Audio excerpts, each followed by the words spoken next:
Kalau kita tawakal ke Allahnya 100%, Allah nolongnya 100%. Dan ukuran persentase itu yang tahu cuma kita, karena di hati kita itu yang muncul. Ada satu titik keraguan, berarti kurang dari 100%. Keraguan itu memperlambat datangnya pertolongan dan keajaiban dari Allah. Makanya aku tergantung prasangka hambaku kepadaku. Kenapa ada orang di zaman dulu tuh kayak dapat karomah, keajaiban-keajaiban dalam hidupnya. Kayak nggak mungkin terjadi secara logika dan ilmiah. Karena memang dia yakinnya ke Allah itu 100%. Apakah kalau kayak gitu kita nggak perlu ikhtiar? Perlu, tapi ikhtiar nggak ada hubungannya dengan keyakinan. Ikhtiar itu hubungannya dengan kewajiban. Allah yang suruh ikhtiar, tapi yakin berhasil apa enggak, itu urusan yang kedua. Urusan hati antara kita dengan Allah Subhanahu Wa Taala. Kayak kita minum obat.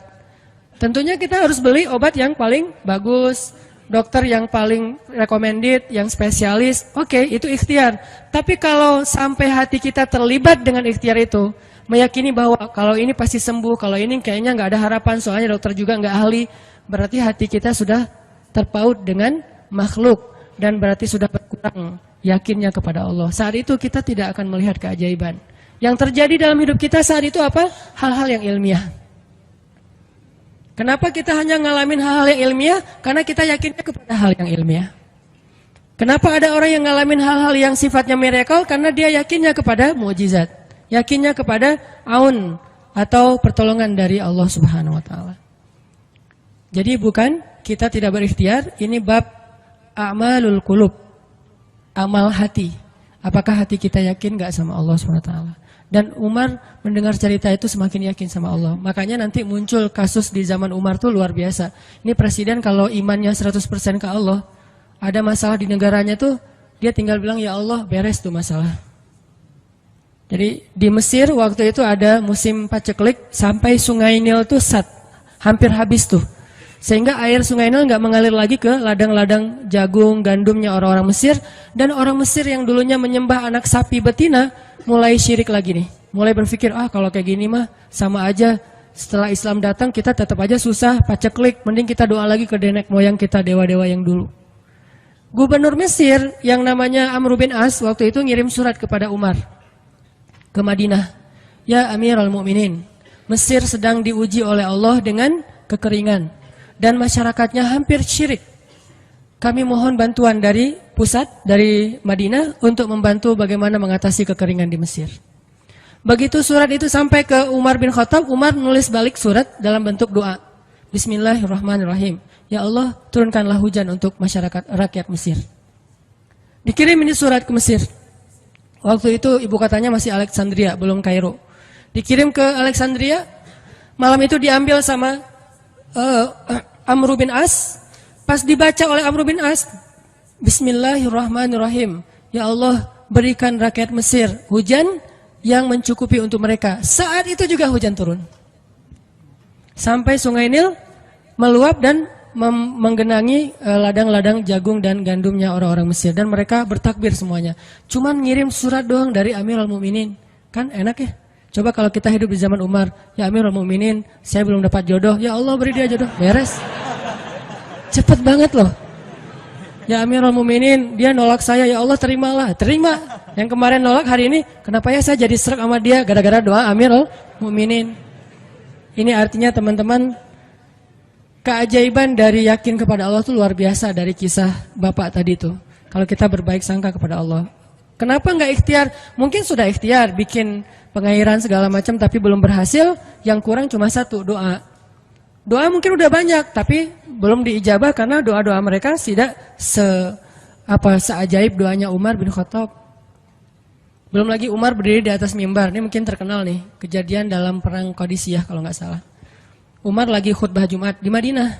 Kaum muslimin lagi berperang di Irak melawan pasukan Persia, perang Qadisiyah namanya. Irak Madinah itu kan kalau naik pesawat sekitar 2,5 jam, 3 jam, jauh tuh. Jakarta Medan lah, jauh. Nah, Umar lagi khutbah di atas mimbar, sholat Jumat, tiba-tiba tema khutbahnya tuh ganti gitu. Lagi ngomong tiba-tiba beralih tema. Wahai kaum muslimin, naiklah ke atas bukit itu, baliklah kalian mundur-mundur gitu. Jadi Umar tiba-tiba kayak ngomongin sesuatu yang gak nyambung. Orang-orang heran, ini Umar kenapa? Oh ya udah biarin, namanya juga Umar gitu kan. Dia punya Mungkin dia ngelihat setan atau apa, setan kan takut sama Umar. Diem. Udah selesai sholat Jumat, pada datang, ya Amirul Mukminin, tadi apa yang terjadi? Kenapa Amirul Mukminin ngomong sesuatu yang nggak nyambung? Kita juga nggak ngerti.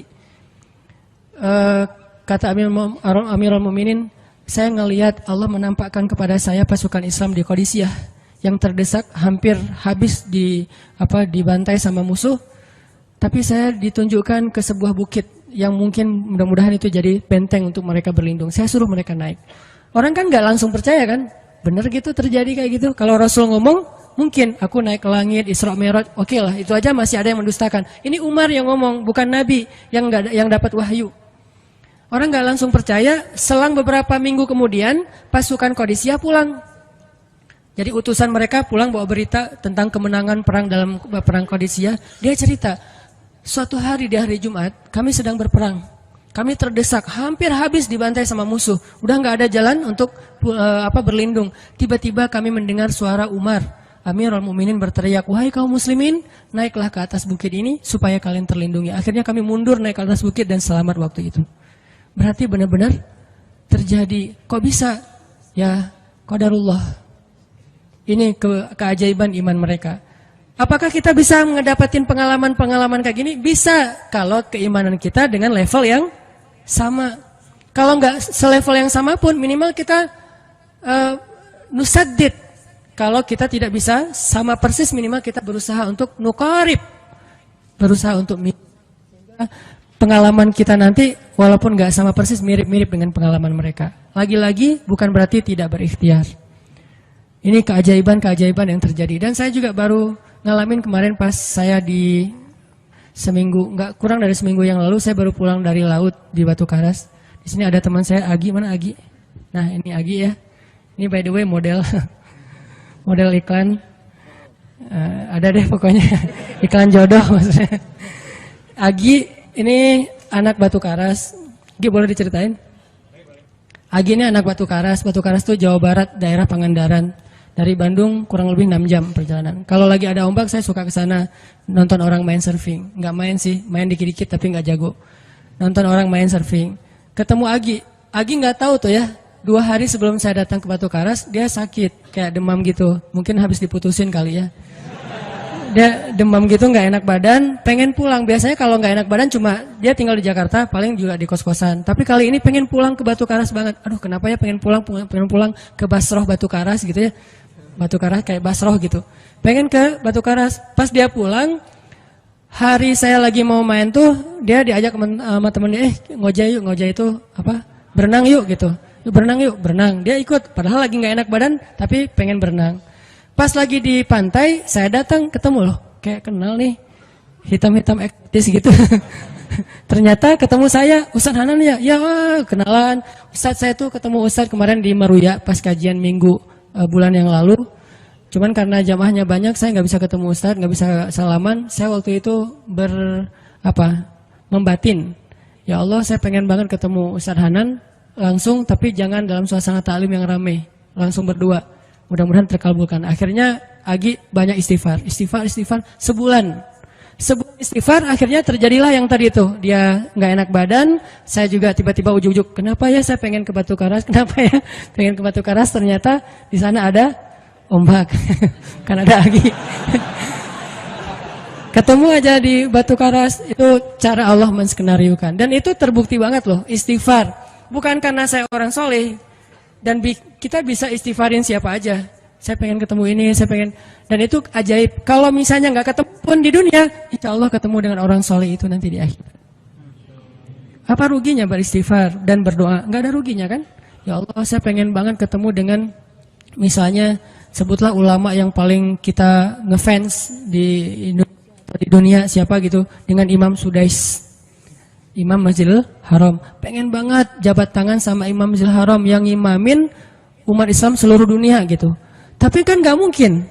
Kita umroh, kita haji juga nggak bisa ketemu dengan Imam Sudais. Kita berdiri paling depan ya, di dekat dengan Hajar Aswad. Begitu mau sholat diusir tuh.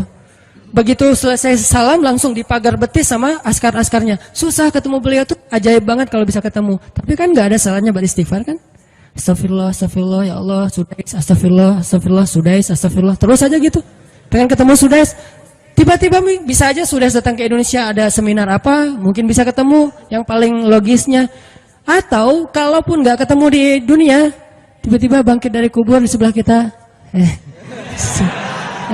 Siapa? Kan kamu sering manggil saya dulu, siapa? Sudais yang mana ya? Imam Masjidil Haram, Masya Allah Syekh gitu. Dan orang soleh nanti di akhirat, dialah yang salah satu akan menyelamatkan kita dari perjalanan yang sulit. Selain syafaat Rasulullah SAW. Jadi kalau disebut nama Nabi, kita spontan ya, Sallallahu Alaihi Wasallam. Kalau perlu bahkan kayak respect banget gitu. Kalau disebut nama Nabi langsung Sallallahu Alaihi Wasallam, karena luar biasa jasa Rasulullah. Yang jelas selain Rasulullah Sallallahu Alaihi Wasallam, nanti ulama-ulama orang-orang soleh juga bisa nolongin kita di akhirat. Jadi kalau kita doa, ya Allah pengen banget ketemu si Fulan, Syekh Fulan, Ustadz Fulan, Kiai Fulan. Kalau nggak ketemu pun di dunia, pasti ketemu di akhirat. Yang jelas harapan kita nggak mungkin Allah abaikan gitu aja, nggak mungkin. Pasti Allah kabulkan. Cuman Allah kadang-kadang menggunakan cara yang lebih baik daripada yang kita pernah bayangin. Ketemu beliau di dunia paling cuma selfie. Tapi kalau ketemu di akhirat, dibawa selamat di sirat yang panjang, lebih mending mana? Ketemu nih dengan seorang ulama, orang soleh yang kita ngefans banget nih. Pokoknya saya pengen banget selfie sama beliau, ya Allah. Apalagi kalau orang soleh itu followersnya banyak, misalnya 1.100.000.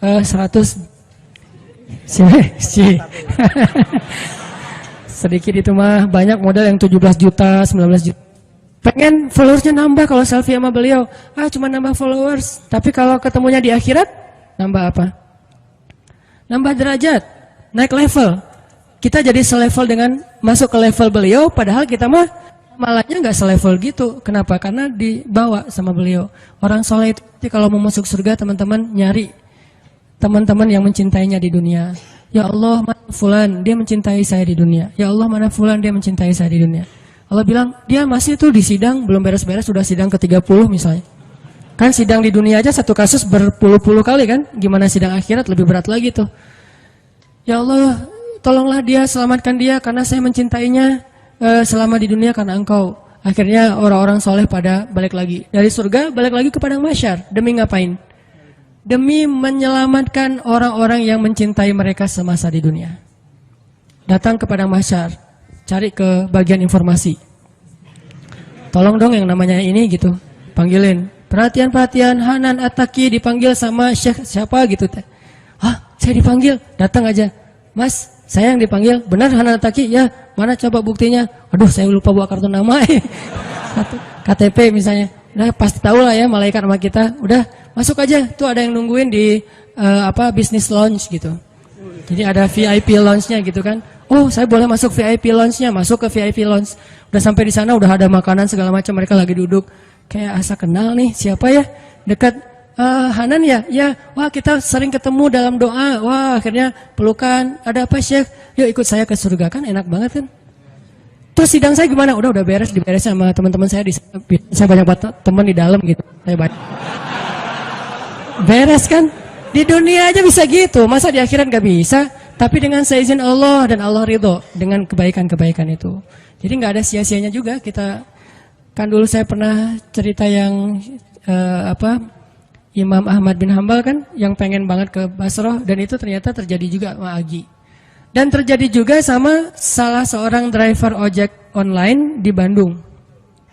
Baru 2 bulan yang lalu kejadiannya. Saya lagi datang ke markasnya Pemuda Hijrah, kita sering ada kayak rapat gitu di kantor.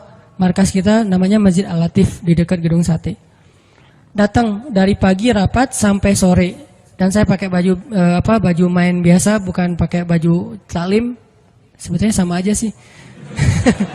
Nah, waktu itu sholat zuhur di Masjid Al-Latif, saya ngimamin sama asar. Habis asar pulang. Karena nggak nyetir sendiri, saya pakai online, saya order nih. Order, pakai ojek, ada yang ngambil. Drivernya ngambil, datang, jemput, pulang. Kemana? Ke Cimahi, pulang. Di tengah jalan dia nanya, Mas sering sholat di Masjid Al-Latif itu ya? Saya bilang, ya lumayan, saya bilang.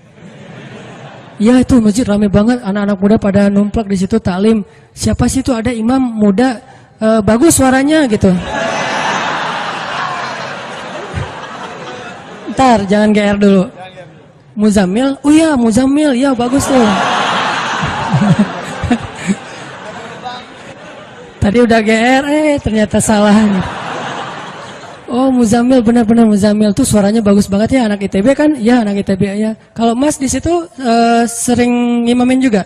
Ya sesekali sih saya bilang. Dia mulai curiga gitu. Suka ikut talim juga di sana? Ya kadang-kadang saya bilang. Kenal sama Muzamil? Ya lumayan, padahal murid sendiri kan. Lumayan saya bilang. Oh Mas kayak nggak asing nih. Mas tadi ngimamin sholat zuhur bukan? Ya saya bilang.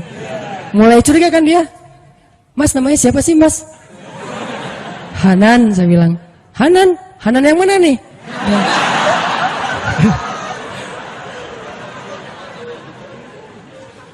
Saya bilang Hanan Taki. Wah langsung oleng dia mah.